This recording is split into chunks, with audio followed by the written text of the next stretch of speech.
Some movies really don't hide their X-rated side, and honestly, that's what makes them fun. Today, I've got 8 of them you should definitely check out, so get comfy, dim the lights, and enjoy the video. Olivier, a small-time crook, breaks into an apartment with a friend and accidentally discovers that the woman living there, Ariane, runs a fully equipped BDSM dungeon. She works as a dominatrix, and Olivier quickly becomes both her assistant and her obsession.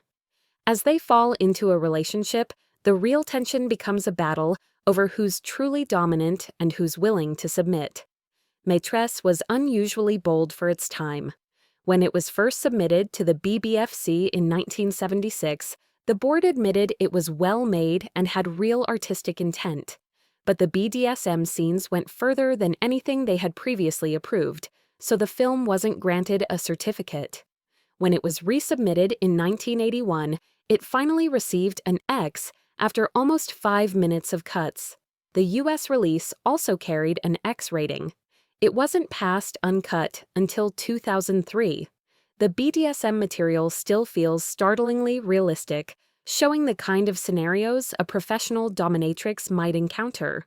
The film also leans into the visual appeal of its leads, Boule Ogier in full fetish attire and a very young Gérard Depardieu at his most charismatic. If you've ever been curious about the world the film explores, Maitresse is a daring and surprisingly grounded place to start. Caligula is one of the most infamous films ever made. A wild, excessive blend of decadence, madness, and pure chaos. It's especially strange because it was meant to be a serious historical project, scripted by Gore Vidal, who later disowned it, and directed by Tintobrass, the Italian master of cinematic mischief. The story follows the rise of the Roman Emperor Caligula, unhinged, brutal, and completely unpredictable, and his eventual collapse. As a historical figure, he's perfect for a film that leans into the outrageous, and this version does exactly that. It's far more odd than erotic, constantly shifting between dark humor, shock, and spectacle. Your experience depends entirely on the cut you see. A censored version might leave you wondering what the controversy was about, but the uncensored release contains scenes that go way beyond anything expected from a historical drama, pushing the film firmly into cult territory.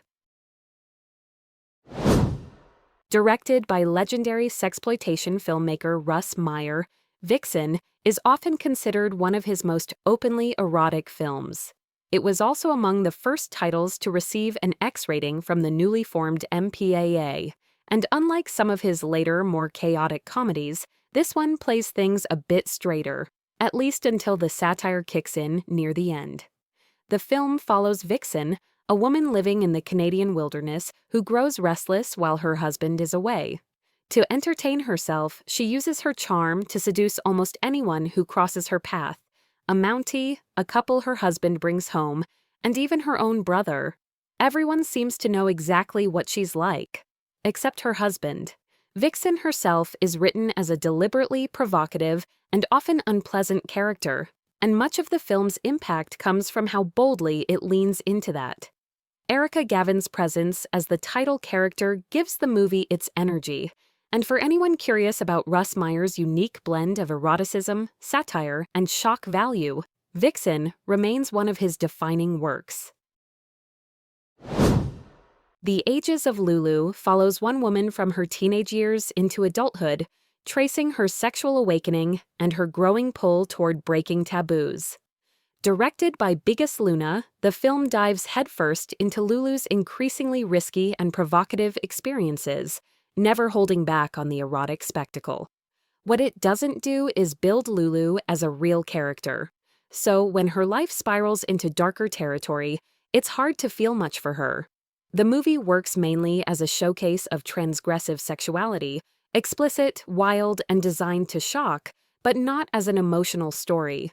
As pure debauchery, it delivers. As drama, it falls flat. And yes, there's even an early appearance from Javier Bardem. This Japanese erotic drama from director Nagisa Oshima became notorious on release for its explicit, unsimulated sex scenes between the two leads. The story follows Sada Abe, a former prostitute now working as a hotel maid. The hotel's owner, Kichizo Ishida, takes advantage of her, and the two slip into an obsessive affair built around constant sex and escalating experimentation. Ishida drifts away from his family, while Sada becomes increasingly possessive, and their private world slowly cuts them off from everything else. Their passion grows darker and more self-destructive, pushing them toward a final act that blends intimacy, violence, and obsession in a way that's still shocking. For decades, people have argued whether this is pornography or art, but the film clearly leans toward the latter. Betty Blue opens with a burst of passion between Betty and Zorg, and the film keeps that intensity alive as it follows their fierce, obsessive relationship. Beatrice Dalle gives a magnetic performance, embodying a bold, reckless sensuality that few films have matched.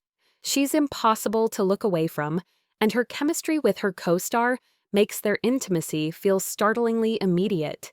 The film blends romance, desire, and emotional volatility, ultimately building toward a tragic ending. O is a beautiful young woman who lets her boyfriend Renee take her to a remote mansion that doubles as the headquarters of a secret BDSM society.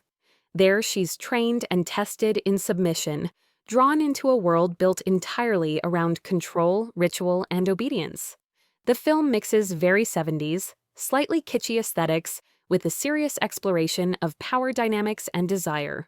O gives her full consent before becoming the subject of painful, humiliating sexual scenarios, but the film keeps it ambiguous whether she finds any real pleasure in them or if she's simply convinced this is the only way to be loved. Corinne Clary's beauty and sensual presence on screen, together with the lush cinematography, help turn it into a striking and undeniably erotic cult film. Emmanuelle openly embraced its X rating and went on to sell an estimated 300 million tickets worldwide, becoming one of the most famous erotic films ever made.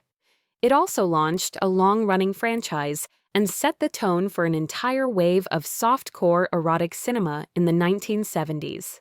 The film stars Sylvia Crystal as the young wife of a diplomat, moving through a series of sexual encounters and experiments that constantly test the limits of what mainstream cinema allowed at the time. Her husband is strangely supportive throughout, advising her and commenting on her affairs as she drifts from one liaison to the next. The movie was released uncensored in France and the US, though British censors removed several scenes they found too extreme.